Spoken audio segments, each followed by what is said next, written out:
اعوذ باللہ من الشیطان الرجیم، پناہ مانگتا ہوں میں اللہ کی شیطان مردود سے۔ بسم اللہ الرحمن الرحیم، شروع اللہ کے نام سے جو سب پر مہربان ہے، بہت مہربان ہے۔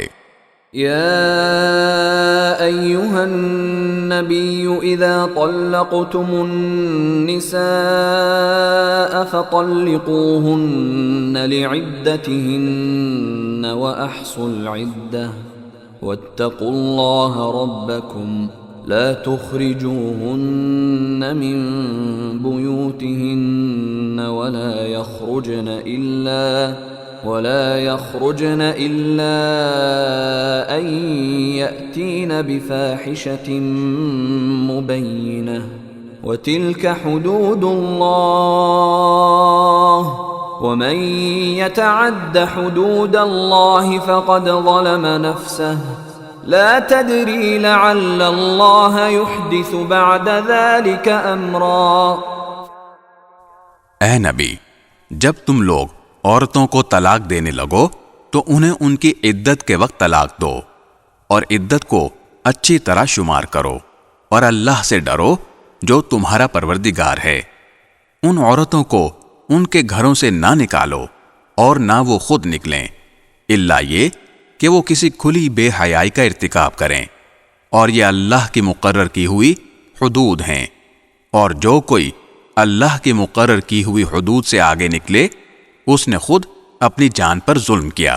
تم نہیں جانتے، شاید اللہ اس کے بعد کوئی نئی بات پیدا کر دے۔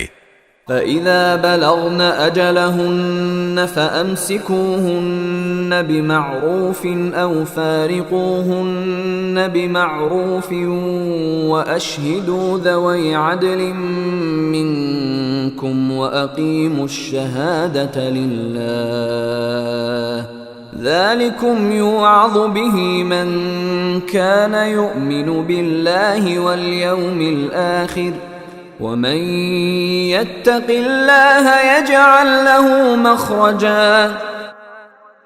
پھر جب وہ عورتیں اپنی عدت کی میعاد کو پہنچنے لگیں تو تم یا تو انہیں بھلے طریقے پر اپنے نکاح میں روک رکھو، یا پھر بھلے طریقے سے ان کو الگ کر دو، اور اپنے میں سے دو ایسے آدمیوں کو گواہ بنا لو جو عدل والے ہوں، اور اللہ کی خاطر سیدھی سیدھی گواہی دو۔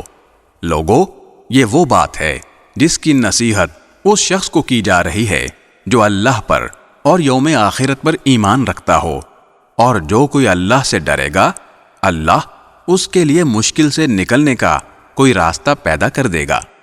وَيَرْزُقُهُ مِنْ حَيْثُ لَا يَحْتَسِبُ وَمَنْ يَتَوَكَّلْ عَلَى اللَّهِ فَهُوَ حَسْبُهُ إِنَّ اللَّهَ بَالِغُ أَمْرِهِ قَدْ جَعَلَ اللَّهُ لِكُلِّ شَيْءٍ قَدْرًا۔ اور اسے ایسی جگہ سے رزق عطا کرے گا جہاں سے اسے گمان بھی نہیں ہوگا، اور جو کوئی اللہ پر بھروسہ کرے تو اللہ اس کا کام بنانے کے لیے کافی ہے۔